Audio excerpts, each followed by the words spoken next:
relationship between the world's two largest economies, the United States and China, has rarely been more tense. China's new ambassador in Washington, Xie Feng, has admitted that this is a time of serious difficulties and challenges, but insists he wants to put relations between the two nations back on track. And one person who may have an insight in how to do that is my guest, economist and author Keyu Jin, whose latest book is The New China Playbook. Keyu Jin, thank you ever so much for inviting us into your home. Now, in your book, you say it's been designed to talk about China in the original. What do you mean by that? Well, you know, China is a faraway country, has a long history, its own culture, and it's not about translation, but sometimes it's lost in the language, it's lost in the messages, and people tend to not see China for what it is, but from the outside perspective. I think a lot of people, when they go to China, they have a totally different perspective. They understand China more. So I'm trying to bring that into writing. And as an economist, I want to tell a story about China in the original without the kind of being lost in translation and cultural and historical perspectives, but also tell a story using a framework, data, so that everybody can understand. You also talk about your personal journey in the book and your first trip to the United States in 1997. What were your impressions? Well, my first trip that I took alone to the U.S., I was an exchange student to in a New York high school, their very first, and I lived with an American family, and it was a totally new experience for me. I was quite mesmerized by America, by the American life. But it was very funny that every time I told somebody I was from China, and this is just, you know, not just my classmates, but also I was working for a Democratic campaign with my host family, people I met, senior officials or businessmen in New York, they only think about only 2 or 3 things when I talk about China. And, you know, it's not the real China that I know. You know, back home, we were doing so many things. We were trying to join the WTO, bid for the Olympics, and buildings were being torn down and going up, and people's lives were transformed really pretty much every 5 years, but that wasn't really much featured. And maybe that's where we kind of missed the moment in China, that China was joining the WTO, but we tend to focus on other things that were important for the West, but does not depict the whole picture of China. And we're still continuing to do that. And that's how I feel that kind of narrative hasn't changed, even though China has changed, China in the world has changed, people have gotten to know China better, but we're not really focusing on the right things all the time. Are you saying then that the perception of China across the rest of the world hasn't changed much since then? No, I think people understand about China's remarkable economic growth. They've seen hundreds of million people being lifted out of poverty, but they don't necessarily see that there's evolution and all the time, and even today. And we tend to read just too much the headlines, and it's important to separate the hype from the reality, the macro from the micro. It's important to have a more complete picture of China. I'm not saying that these reports are incorrect, but I think they're just very selective. So why do you think it is that China remains so impenetrable to the West? It's, you know, that's a really interesting question. I think the new generation, many of them have studied abroad. We're talking about 500,000 students every year traveling abroad, and many of them return. 80% of the students since 2013, I believe, from official statistics, have returned to China, and they see China still as home, and they see China as a great place of opportunity. And I think it speaks to the strength of China, the fact that people who have options to stay abroad actually choose to come home, even those who have fantastic options in the US or in Europe. But interestingly enough, even though there's traveling, although mitigated over the pandemic, but even before then, there's a lot of information flows. You know, the first barrier is potentially just simply language. Lots of the vibrancy of the dynamism of what's going on in China simply not really featured, translated across these walls. And another is that I think in the West, Not everyone, but many people tend to use their own lens to evaluate another country, another history, but also another socioeconomic situation. And the point of my book is let's take a different perspective. Let's use a different lens. Of course, there's unifying themes in economics, but we have to introduce the elements of culture and history into that framework to better understand China and some of the decisions that the government takes. For instance, paternalism is a key theme that runs throughout my book, but really, really important for the economy. The desire for stability, the desire to not cede too much freedom and autonomy in the financial system explains many of the state actions, which can seem a bit too much to one culture, but actually is expected in the Chinese culture and others. It's interesting there, what you're saying about how charged relationships can be. And I'm thinking about the recent G7 meeting that took place in Japan, where the language there, around China in particular, was quite tense. The talk was of de-risking rather than decoupling, but I wonder how much of a concern you think that is. Well, this first stems from a deep misunderstanding of China and China's aspirations. Chinese developmental model. Now, China hasn't been really all great and transparent and skilled in communicating its desires and ambitions and aspirations, many of which, I think the majority of which, are actually totally legitimate. An aspiring nation to become a rich nation so that its people can live better lives. The fact that its technologies are so hugely important for 80% of the people living in this world in developing countries. They are suitable for them. Unless we're making the argument of let's have three-quarters of the people in the world living in abject poverty, I do not see any legitimate rationale behind trying to limit China's growth or trying to oust China from the global supply chain. I think it's just completely against our moral standing. Not to say it's not in the spirit of collaboration since we built post-war, but this stems from a misunderstanding, I think, on both sides, China with the U.S. and U.S. vice versa. And for one thing, the U.S., or at least a common perception, is China's trying to displace the U.S. I don't think that at all. That it's aspiration. In fact, its aspiration is to become a technical and industrial power, more like after the German model, a bigger Germany, and with its managed capitalism rather than free market capitalism. And at the same time, China also misperceives U.S. intention. I don't think everyone in the U.S. has the intention that we need to stop China's growth, but in fact, delineate and carve out these areas of contention, hopefully try to sort them out, respect each other's national security considerations, rather than let it corrode the entire economic landscape. If we're not careful, that's what's going to happen.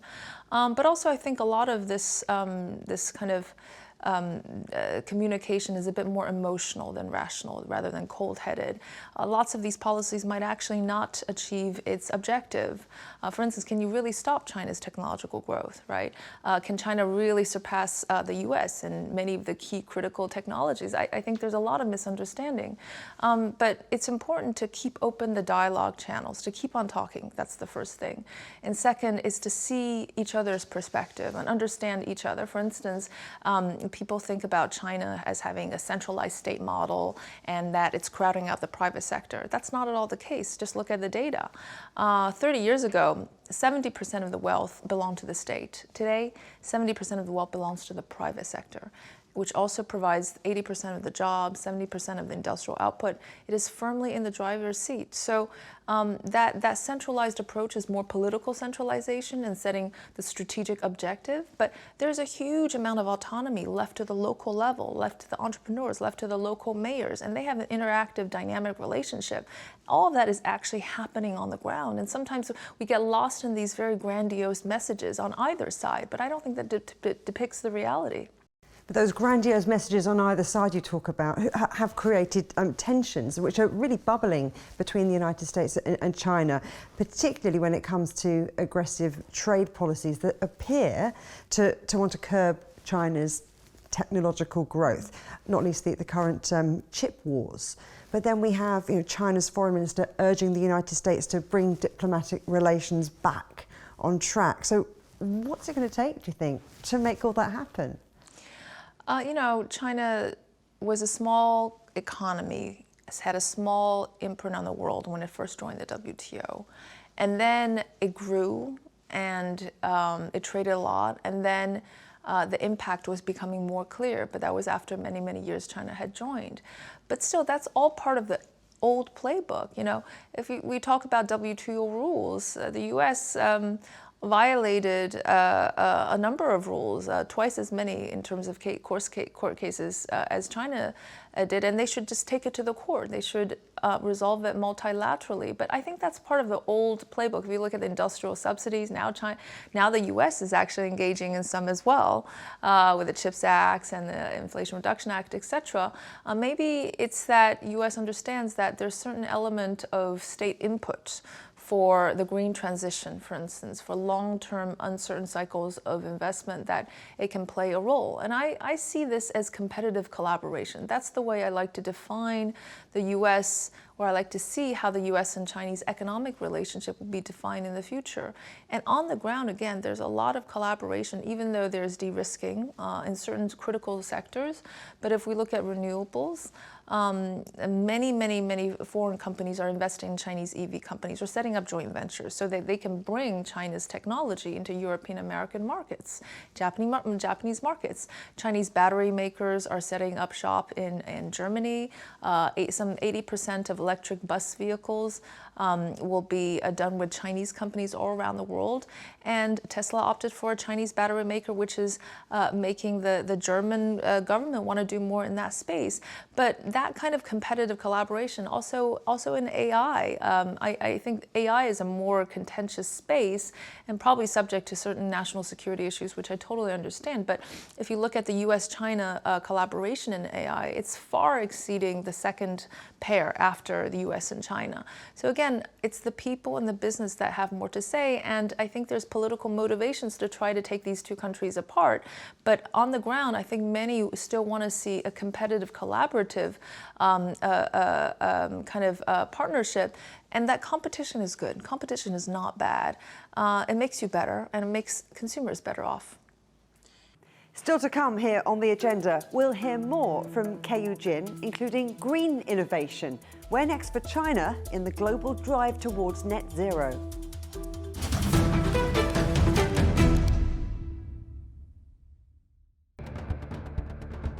Events have consequences. Words create impact. Unprecedented scenes that we saw. The cleanup operation is now well and truly underway. Parts of southern Europe remain in a state of emergency. Context gives meaning. People make history. Far more than 1,000 people have come here today. But authorities are still on high alert. So into the attention of world leaders. A complex world demands a comprehensive view. But with the cleanup efforts more or less under control, the economic impact is bound to ripple across the country. There's plastic pollution everywhere. Because the world today matters for your world tomorrow. This is the living area of the crew. And in these mountains, they recently finished building a power plant. Well, this is something completely different. The world today, every day on CGTN. Roger, making a last clear. We can try out the wild and crazy ideas. Nothing can stop an idea whose time is coming. This idea is coming. I actually feel quite comfortable in isolation. We should all be very basic when we're trying to save the world. Awesome! We hope it will happen. We have to live in hope.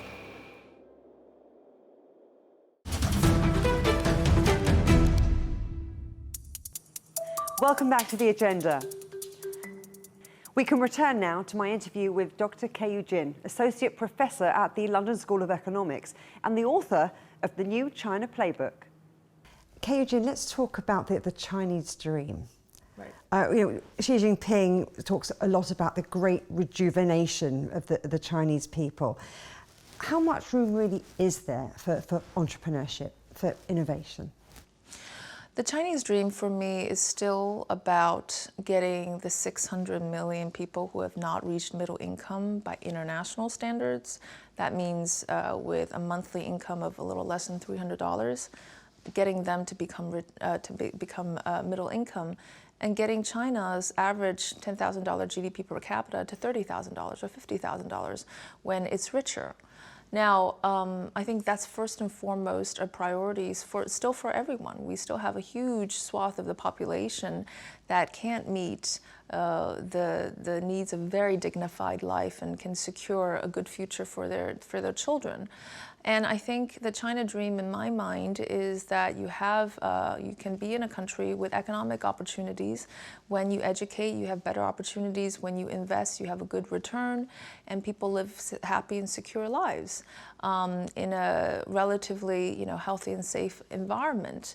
Now, the trouble is, or the challenge is, as we all know, as a country gets richer, the society becomes more complex. And I think the economy, because it has run so fast, it has run ahead of society, evolution of the civil society, the new generation, and what they think. And I think there's a mismatch. But we're seeing this kind of crisis of disbelief really everywhere around the world, manifest in different ways. Rich countries have their own socio-psychological issues. And I think so it's not simply just economic satisfaction, but I think that is the basis and still the core of this, half of the population in China. But then there needs to be, there's a dynamic civil society with, we see lots more community identities being formed because they have more diverse interest, no longer just about having a higher income for tomorrow and being able to get their kids to school. And when that diversity blossoms, it is a challenge. It's a challenge to China's model. But we also have to remember that China also evolves along with its economy. So we're about to see what's going to happen. Well, talking about seeing what's going to happen, how is the way that China innovates maybe different to other parts of the world, other regions, other countries? Yeah, I think there's also some misunderstandings about China's innovation. Just a few years back, people were still discussing, is China really an imitator rather than an innovator? I think not many people would argue that China is just a copycat anymore. Instead, it's seen Chinese technologies everywhere. In fact, one striking statistic is that 4 out of 5 most downloaded apps in the US today are Chinese, including TikTok and Shein and Temu and others. And I think there's something about China's business models, China's very creative ways of engaging with customers and feedback that is really at the frontier. But it's not just that. It's not just applications that China does well. China is also mastering cutting-edge technology and high tech because many of it is skill, many of it is accumulation and learning.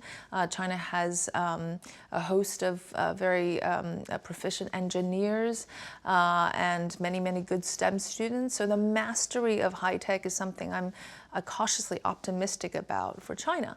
But is high tech really groundbreaking technology? The ones that go from 0 to 1, these creative breakthroughs.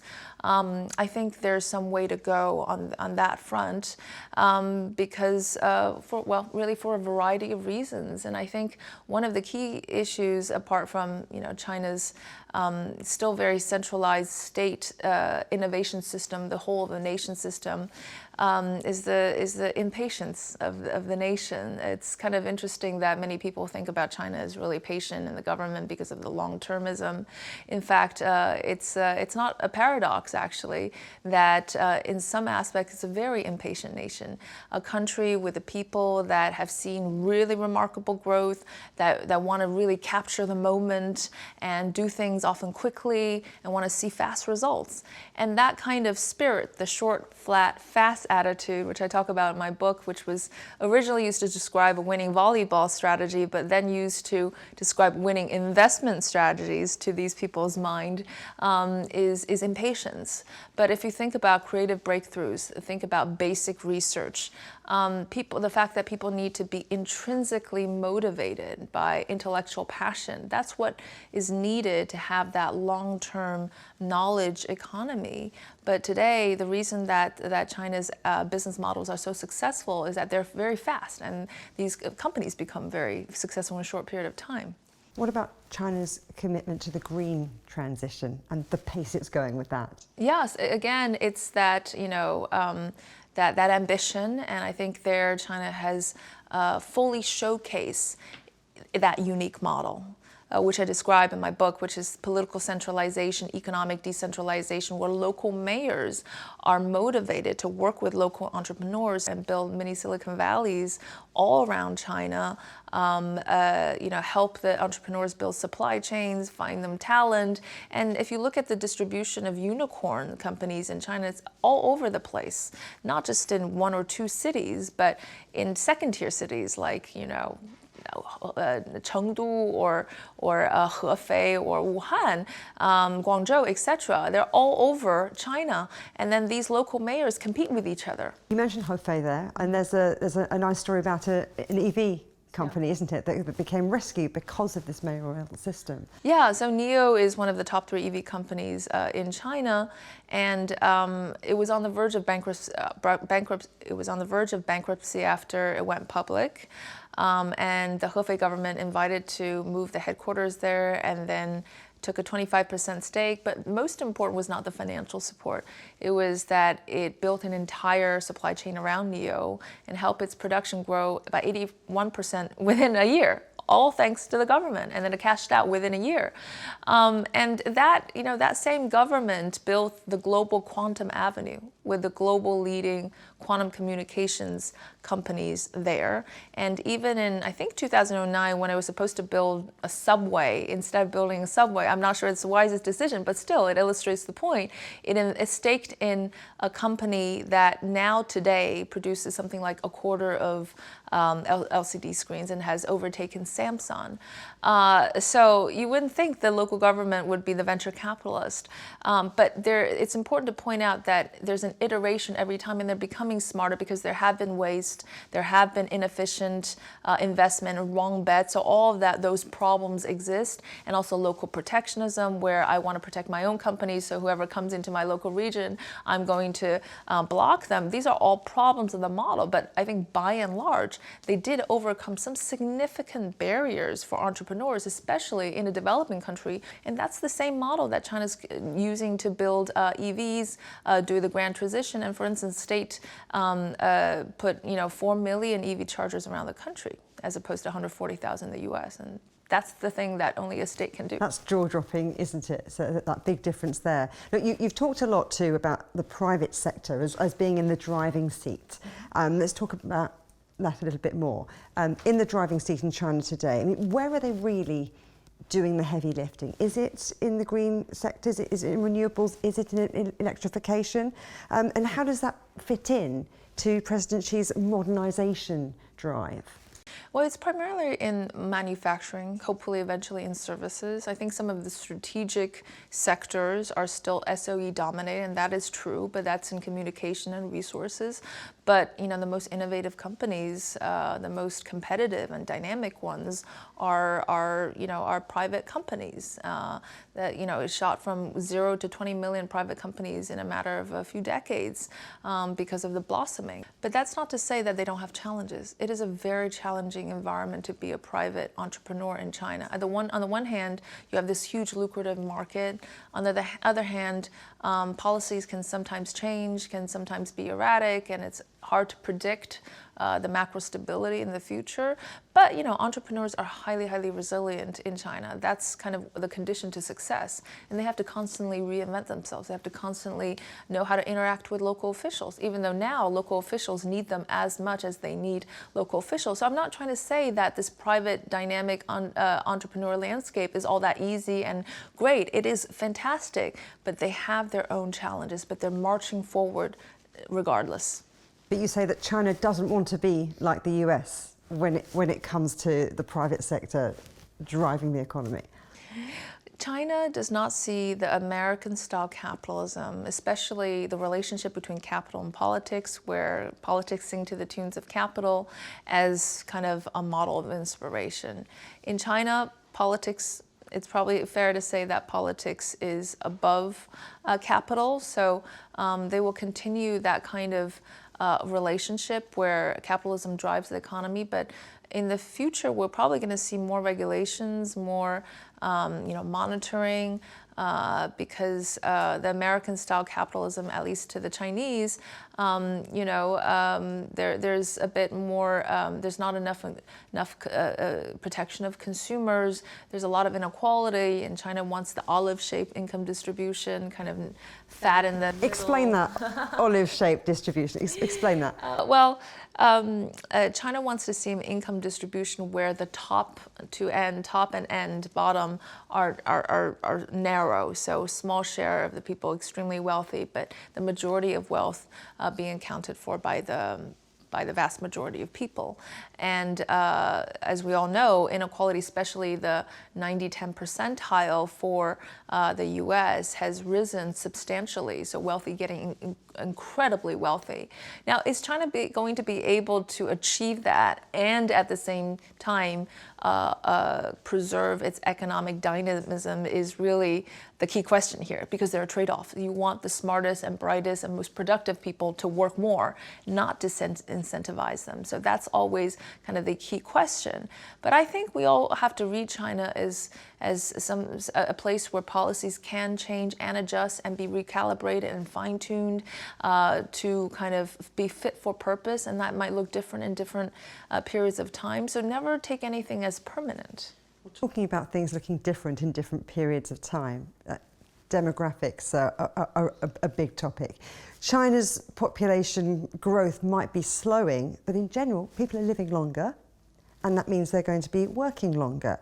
So we've got a shrinking population and an ageing population. What then are the challenges and opportunities you see for the next generation in China? Yeah, I think aging is an important issue. I just don't think they're going to be the dominant economic challenge for China. There are others that come beforehand, and if demographics didn't explain China on the way up, it's unlikely going to explain China's economy on the way down, is my view, because I think technology adoption and demographics are all endogenous. They evolve and they co-evolve. And a reduction in labor force growth, I don't think spells a disaster for China. I think that the pressure on pension is going to be an issue. But I like to focus more on productivity rather than the number of people working in the labor force. And productivity has still substantial room to improve. But really the issue today is not really demographics in my view. The pressing issue today is that you have the most productive, highly educated new generation without jobs. So on the one hand, we're afraid of too few labor force, too few people working. On the other hand, we have 25% of people with bachelor's degree without a job. And at the same time, we have a 30 million gap in manufacturing that needs to be filled, or in the high-tech sectors, 300,000 talent gap in semiconductors. I mean, so that's the mismatch. It's the mismatch. Do the students have the right kind of skills and experience to adapt to China's changing technological society? Are they equipped with the right kind of tools and skills to be able to be attractive to private businesses? So taking care of that mismatch, reducing that mismatch, for me is more urgent, because the new generation is so important for China. It's really the bridge, the positive force between China and the rest of the world, as I think there's more convergence in values between this generation and the same generation and their peers around the world. Keyu Jin, absolute pleasure talking to you. Thank you very much. Thank you. It's a great pleasure. You can watch every episode of The Agenda in full on CGTN Europe's YouTube channel. And for exclusive extra content from me, my guests and the rest of the team, don't forget to check out The Agenda Show on TikTok. Coming up on a future agenda, Turkey decides. We'll consider the nation's future following the presidential elections. But for now, from me, Juliet Mann, and from all of the Agenda team here in London, goodbye.